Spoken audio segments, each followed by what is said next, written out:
Ia pulang lebih awal hari itu, bukan karena bisnisnya gagal, tapi karena ibunya disiksa di rumahnya sendiri. Wanita yang melahirkannya, dikunci, dilukai, dan diperlakukan seperti tidak ada nilainya oleh perempuan yang ia cintai sebagai istri. Di hari itu, seorang pengusaha kaya harus memilih, mempertahankan rumah tangganya, atau menyelamatkan nyawa ibunya. Hasanuddin bukan tipe pria yang pulang cepat. Selama hampir 20 tahun, hidupnya dihabiskan di kantor, ruang rapat, dan perjalanan bisnis lintas kota. Ia adalah pengusaha besar, pemilik beberapa perusahaan properti dan distribusi, dikenal tegas, tenang, dan selalu mengutamakan logika di atas perasaan. Bagi Hasanuddin, waktu adalah uang, dan rumah hanyalah tempat singgah untuk tidur. Hari itu seharusnya sama seperti hari-hari sebelumnya. Pagi dimulai dengan rapat direksi, dilanjutkan presentasi proyek baru, lalu makan siang bersama investor. Semua agenda berjalan lancar. Tidak ada yang aneh, tidak ada yang salah. Sampai ponselnya bergetar di atas meja rapat. Nomor rumah. Hasanuddin melirik layar ponsel. Alisnya sedikit mengernyit. Jarang sekali rumah menelepon di jam kerja, kecuali ada hal yang benar-benar darurat. Ia mengangkat telepon dan berdiri menjauh dari meja rapat. Pak Hasan, suara di seberang terdengar gemetar. Ini saya, Sari. Hasanuddin langsung mengenali suara itu. Sari adalah asisten rumah tangga yang sudah bekerja di rumahnya sejak awal pernikahannya dengan Maya. Ada apa, Sari? Tanyanya pelan tapi tegas. Ibu Ratna. Suara Sari bergetar, seolah menahan tangis. Maaf, Pak, saya bingung harus hubungi siapa. Hasanuddin menegakkan tubuhnya. Ada firasat tidak enak yang tiba-tiba muncul. Ibu kenapa? Tanyanya cepat. Ibu dikunci di kamar belakang sejak pagi, Pak. Ibu Maya marah besar. Tangan ibu berdarah. Saya mau bantu tapi dimarahi. Ibu nangis terus. Kalimat itu seperti palu yang menghantam kepala Hasanuddin. Dikunci. Berdarah. Nangis. Suara rapat di belakangnya mendadak terasa jauh. Pandangannya kosong. Ia bahkan tidak sadar salah satu direksi memanggil namanya. Pak Hasan? Hasanuddin menutup ponsel perlahan. Wajahnya berubah dingin. Rapat kita cukupkan sampai di sini, katanya singkat. Saya ada urusan keluarga. Tanpa menunggu tanggapan siapapun, ia keluar dari ruang rapat. Tangannya gemetar saat mengenakan jas. Ia kembali menelpon Sari sambil berjalan cepat menuju lift. Sari, dengarkan saya, suaranya kini berat. Kamu tetap di dekat ibu, jangan tinggalkan beliau. Saya pulang sekarang. Iya, Pak. Tolong cepat. Telepon terputus. Di dalam lift, Hasanuddin menyandarkan punggungnya ke dinding. Napasnya berat. Pikirannya dipenuhi bayangan wajah ibunya. Ratna. Ibu yang membesarkannya seorang diri sejak ayahnya meninggal saat Hasanuddin masih remaja. Ibu yang rela bekerja apa saja, menjahit, mencuci, berjualan kecil-kecilan, demi memastikan anaknya bisa sekolah dan hidup layak. Ibu yang selalu berkata, Hasan, kamu boleh capek, tapi jangan pernah jadi orang kejam. Dan sekarang, ibu itu disiksa di rumahnya sendiri. Mobil melaju kencang menuju rumah. Supirnya sampai berkali-kali melirik kaca spion karena wajah Hasanuddin terlihat begitu tegang. Cepat, kata Hasanuddin singkat. Saya tanggung risikonya. Sepanjang perjalanan, ingatan lama bermunculan. Ia teringat pertama kali membawa Maya menemui ibunya. Ratna menyambut dengan ramah, meski terlihat canggung menghadapi calon menantu dari keluarga berada. Kamu cantik sekali, nak, kata Ratna tulus waktu itu. Maya hanya tersenyum tipis. Hasanuddin dulu mengira itu sikap pemalu. Ia tidak tahu bahwa di balik senyum itu ada rasa tidak suka yang perlahan tumbuh. Setelah menikah dan hidup berkecukupan, Hasanuddin memutuskan membawa ibunya tinggal bersama. Biar ibu nggak capek lagi, katanya. Ratna sempat menolak. Ibu nggak mau jadi beban, ucapnya. Tapi Hasanuddin bersikeras, dan Maya tidak menolak, bahkan terlihat setuju. Ternyata persetujuan itu bukan ketulusan. Mobil berhenti di depan rumah besar mereka. Hasanuddin turun tanpa menunggu pintu dibukakan. Langkahnya cepat, penuh amarah yang tertahan. Rumah terasa sunyi, terlalu sunyi. "Sari!" panggilnya keras. Sari muncul dari arah dapur, wajahnya pucat, matanya merah. "Pak," suaranya bergetar. "Di mana ibu?" tanya Hasanuddin. Sari menunjuk ke arah lorong belakang. "Di kamar dekat gudang, Pak. Dikunci dari luar." Hasanuddin berjalan cepat. Di depan pintu kamar itu ia berhenti. Pintu terkunci. Dari dalam terdengar suara tangisan pelan. "Bu!" Ia menggedor pintu. "Ibu!"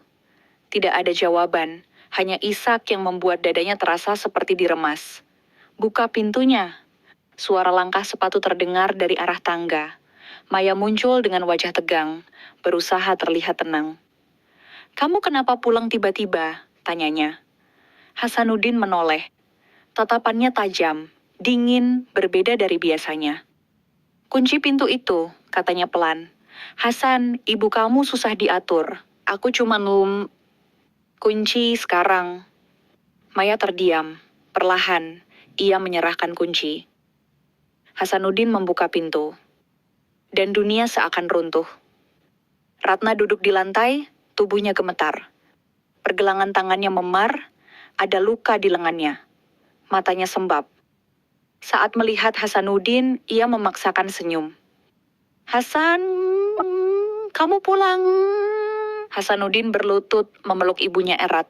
Air matanya jatuh tanpa bisa ditahan. "Maaf, Bu. Maaf." Di belakang mereka, Maya berdiri kaku. Dan saat itu Hasanuddin sadar. Hari ini bukan sekadar ia pulang lebih awal. Hari ini adalah awal runtuhnya rumah tangganya. Hasanuddin tidak langsung membawa ibunya keluar dari kamar itu. Ia memeluk Ratna cukup lama, sampai isak tangis ibunya mulai mereda. Tubuh perempuan tua itu masih gemetar, tangannya dingin, seolah seluruh keberanian hidupnya terkuras habis pagi itu. "Bu, bisa berdiri?" tanya Hasanuddin pelan. Ratna mengangguk lemah. Dengan hati-hati, Hasanuddin membantu ibunya bangkit. Langkah Ratna goyah, lututnya seperti tidak punya tenaga. Hasanuddin langsung menggendong ibunya tanpa ragu. "Ibu nggak berat, Hasan," kata Ratna lirih, masih berusaha tersenyum. Hasanuddin menahan napas. "Ibu jangan bicara dulu." Ia membawa ibunya keluar kamar, melewati lorong panjang rumah yang selama ini terlihat mewah dan hangat. Tapi hari itu terasa dingin dan asing. Sari mengikuti dari belakang, wajahnya penuh rasa bersalah dan takut. Di ruang tamu, Hasanuddin menurunkan ibunya perlahan ke sofa. "Ambil air hangat dan kotak P3K, kata Hasanuddin pada Sari, suaranya tegas. "Iya, Pak." Hasanuddin lalu berbalik. Maya masih berdiri di dekat lorong, tangannya terlipat di dada. Wajahnya pucat, tapi matanya menyimpan sesuatu yang sulit dijelaskan. Bukan penyesalan, melainkan kejengkelan. "Kita bicara," kata Hasanuddin singkat. "Sekarang?" Maya mendengus kecil. "Ibumu kan sudah..." "Sekarang." Nada suara itu membuat Maya terdiam. Selama bertahun-tahun menikah, ia jarang mendengar Hasanuddin berbicara dengan nada seperti itu. Mereka masuk ke ruang kerja Hasanuddin di rumah. Begitu pintu tertutup, Hasanuddin berdiri di tengah ruangan, menatap Maya lurus-lurus. "Apa yang kamu lakukan pada ibu saya?" tanyanya. Maya menghela napas panjang, lalu duduk di kursi dengan gerakan kesal. "Kamu lebay," katanya. "Aku cuma mendisiplinkan." Hasanuddin terdiam beberapa detik, seolah memastikan dirinya tidak salah dengar.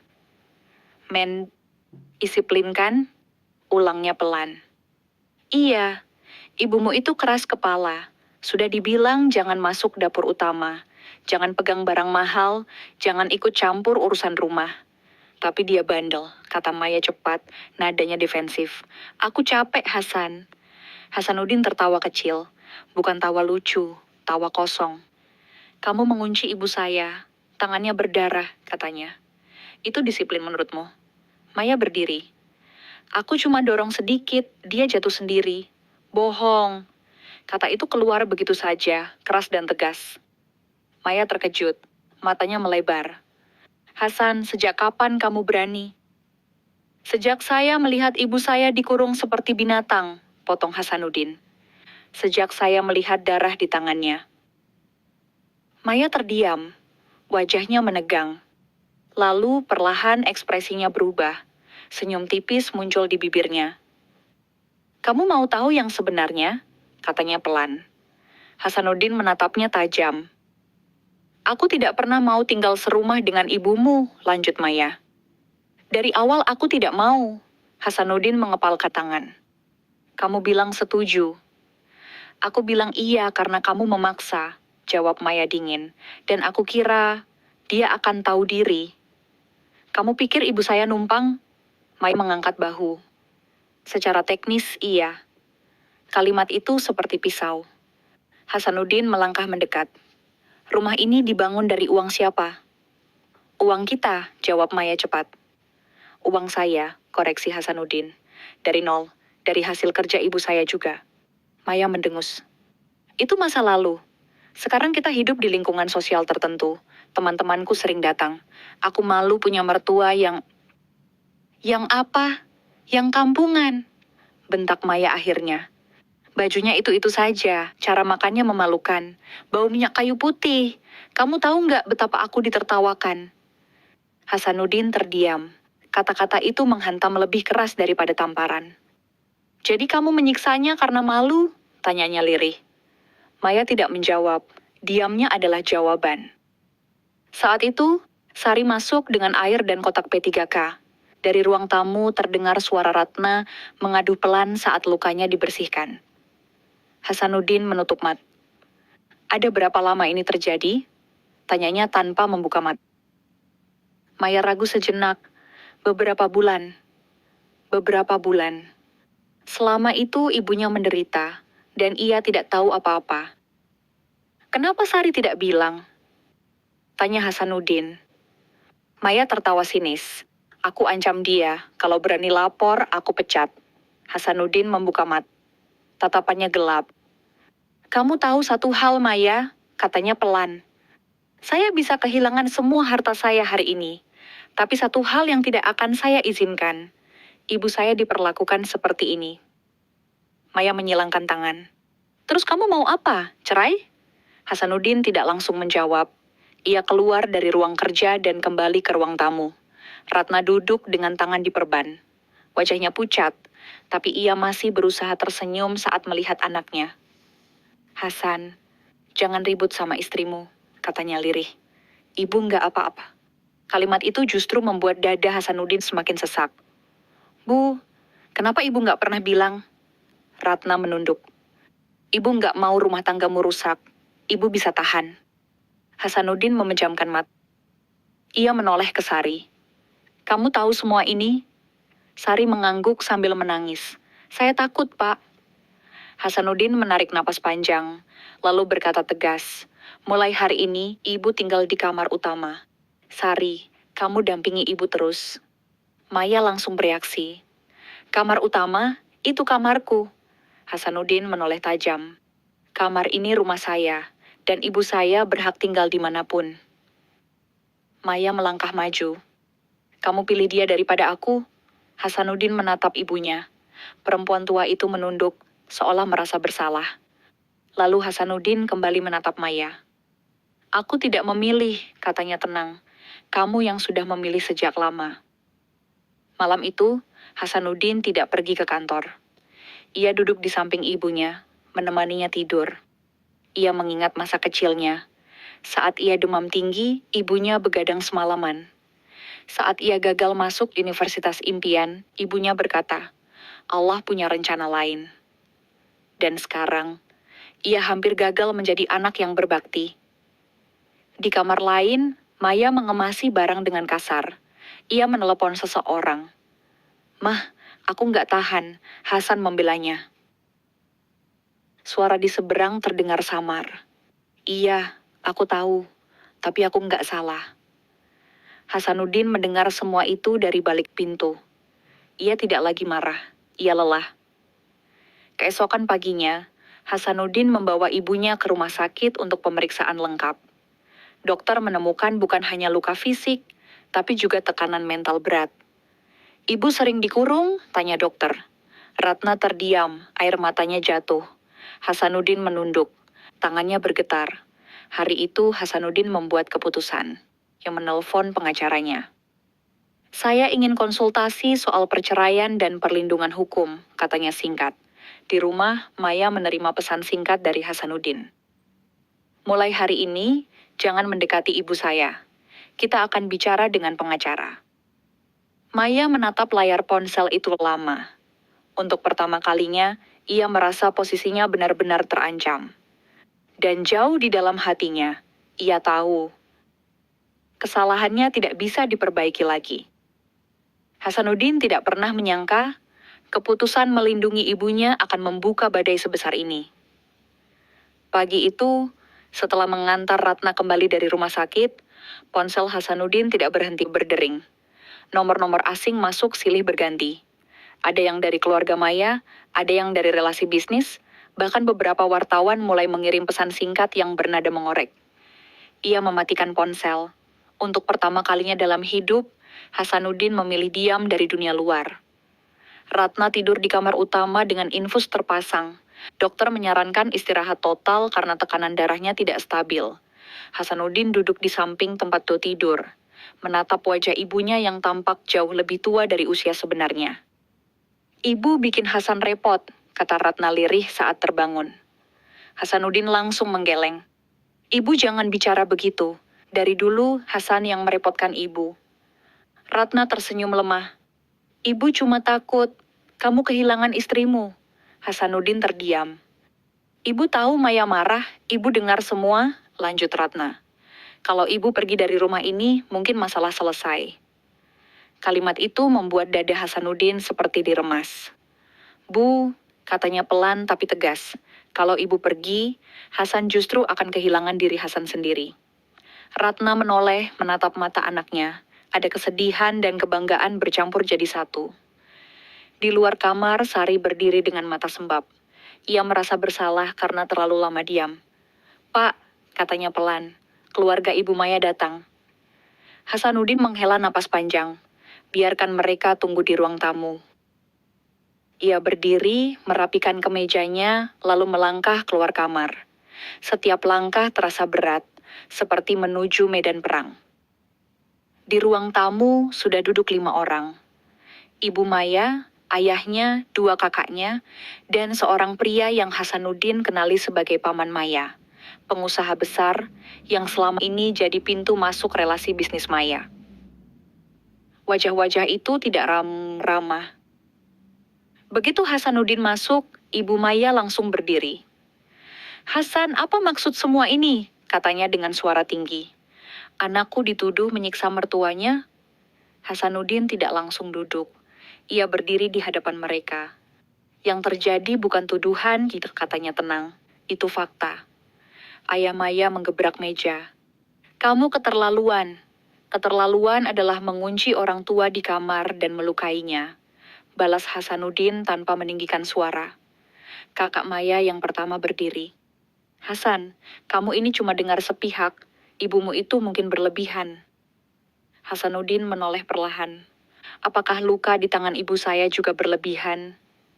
Ruangan hening sejenak. Ibu Maya menarik napas dalam. Hasan, pernikahan itu soal kompromi. Jangan rusak semuanya hanya karena emosi. Hasanuddin tersenyum tipis, getir. Bu, saya sudah terlalu lama berkompromi.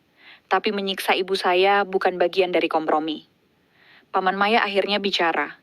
Nadanya halus tapi menusuk. Kamu harus ingat Hasan, bisnis kamu banyak dibantu jaringan keluarga kami. Kalau masalah ini dibesar-besarkan, dampaknya bisa kemana-mana. Itu bukan saran, itu ancaman.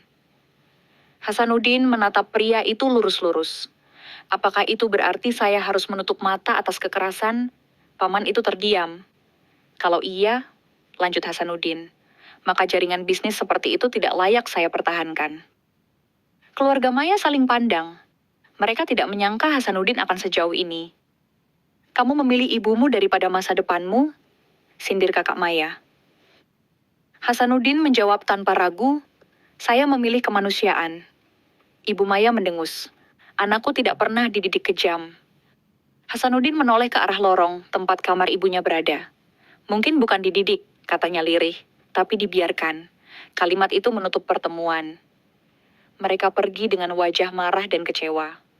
Sebelum keluar, Ibu Maya berkata dingin, kalau kamu lanjutkan ini, jangan salahkan kami kalau Maya menuntut balik. Hasanuddin mengangguk pelan, silakan. Hari-hari berikutnya adalah ujian paling berat dalam hidup Hasanuddin. Beberapa rekan bisnis tiba-tiba menarik diri. Proyek yang hampir deal ditunda tanpa alasan jelas. Di media sosial, muncul gosip samar tentang pengusaha yang menelantarkan istri. Maya tidak tinggal diam. Ia mengunggah foto lama bersama Hasanuddin, disertai kalimat ambigu tentang pengorbanan seorang istri. Banyak simpati mengalir padanya. Sementara Ratna semakin tertekan. Suatu malam Hasanuddin terbangun karena suara gaduh. Ia berlari ke kamar ibunya. Ratna tergeletak di lantai. Ibu! Hasanuddin panik. Ia mengangkat tubuh ibunya yang lemas. Ambulans datang cepat. Dokter menyebutnya serangan jantung ringan akibat stres berat. Di ruang IGD, Hasanuddin duduk dengan tangan gemetar. Darah ibunya masih menempel di bajunya. Ia menyalahkan dirinya sendiri. Kalau dari dulu Hasan lebih peka. Kalau dari dulu Hasan pulang lebih cepat. Air matanya jatuh. Beberapa jam kemudian dokter keluar. Kami sudah stabilkan kondisinya, kata dokter. Tapi satu hal penting, ibu Anda harus jauh dari sumber stres. Sedikit saja tekanan, risikonya fatal. Hasanuddin mengangguk. Saat itu juga, ia mengambil keputusan terakhir. Ia menyewa rumah kecil di lingkungan tenang, tidak jauh dari rumah sakit. Rumah sederhana, tapi hangat. Hari Ratna dipindahkan ke sana, ia terlihat bingung. Kenapa pindah? Tanya Ratna. Hasanuddin tersenyum. Karena rumah itu bukan lagi rumah yang aman. Ratna menangis pelan. Hasan, kamu akan cerai? Hasanuddin terdiam beberapa detik. Iya, Bu, jawabnya jujur. Hasan tidak bisa hidup dengan orang yang menyakiti ibu. Ratna menggenggam tangan anaknya. Ibu takut kamu menyesal. Hasanuddin menggeleng. Yang akan Hasan sesali adalah kalau ibu pergi sebelum Hasan memperbaiki semuanya.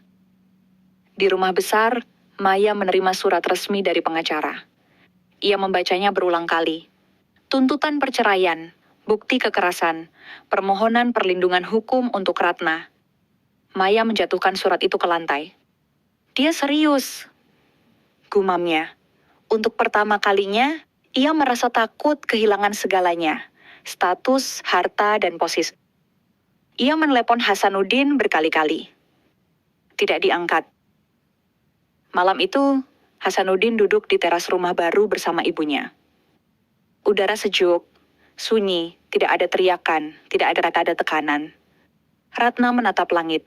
Hasan, terima kasih, katanya lirih. Hasanuddin tersenyum. Terima kasih kembali, Bu, karena sudah bertahan. Di kejauhan, badai belum selesai. Proses hukum akan panjang. Nama baiknya akan diuji. Bisnisnya mungkin terguncang.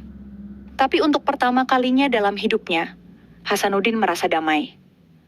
Karena ia tahu, ia akhirnya berdiri di sisi yang benar. Proses hukum berjalan lebih cepat dari yang Hasanuddin bayangkan, tapi terasa jauh lebih berat dari yang ia perkirakan. Sidang pertama digelar di pengadilan agama pada pagi yang mendung. Hasanuddin datang lebih awal.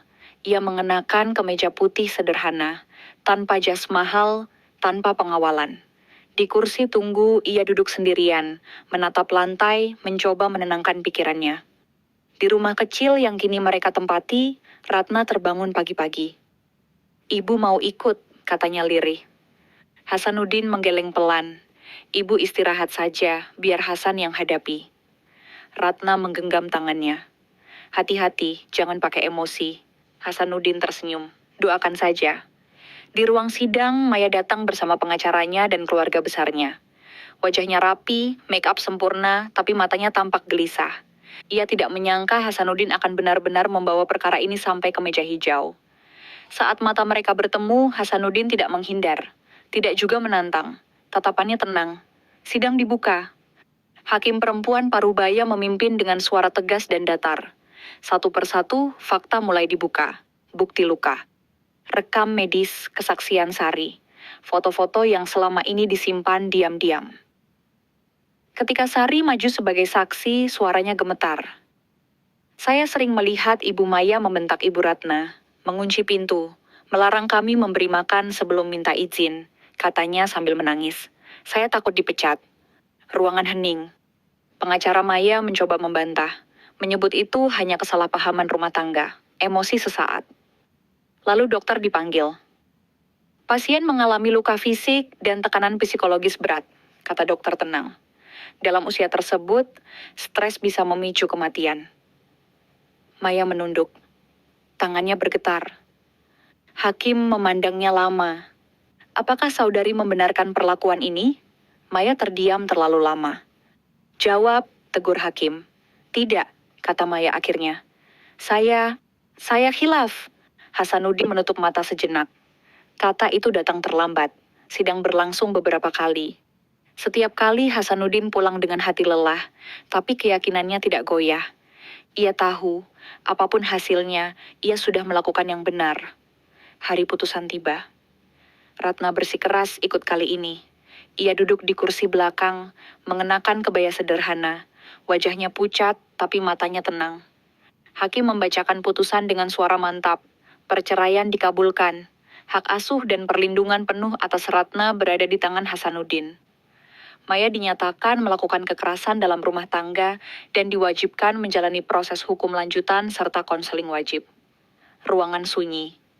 Maya menangis. Bukan tangis penyesalan, melainkan tangis kehilangan. Kehilangan status, kehilangan nama besar, kehilangan kehidupan yang selama ini ia banggakan. Saat keluar ruang sidang, ia menghampiri Hasanuddin. Hasan, suaranya serak. Aku cuma ingin hidup sempurna. Hasanuddin menatapnya lama. Kesempurnaan yang menginjak orang lain bukan kebahagiaan, katanya pelan. Itu kezaliman. Maya terdiam. Hasanuddin lalu berjalan menghampiri ibunya. Ratna memeluknya erat, menangis dalam diam. Sudah selesai, Bu, kata Hasanuddin lirih. Ratna mengangguk. Terima kasih karena memilih ibu. Beberapa bulan berlalu. Rumah kecil itu berubah menjadi tempat paling hangat yang pernah Hasanuddin rasakan. Tidak mewah, tidak megah, tapi penuh tawa kecil, doa, dan ketenangan. Bisnis Hasanuddin sempat goyah, beberapa mitra pergi. Tapi ada juga yang datang, justru karena menghormati sikapnya. Jarang ada pengusaha yang berani kehilangan demi prinsip, kata seorang klien baru. Hasanuddin hanya tersenyum. Ia mulai mengatur ulang hidupnya, pulang lebih awal, mengantar ibunya kontrol, menemani makan sore. Hal-hal kecil yang dulu ia abaikan. Suatu sore, Ratna duduk di teras, menatap matahari tenggelam. Hasan, katanya pelan, kalau ayahmu masih hidup, dia pasti bangga. Hasanuddin menunduk, menahan air mata. Hasan bukan anak yang sempurna, Bu, katanya. Ratna tersenyum. Tidak perlu sempurna, cukup jadi manusia. Di tempat lain Maya menjalani hari-hari yang berbeda. Apartemen sepi, undangan sosial berhenti, nama besar perlahan memudar.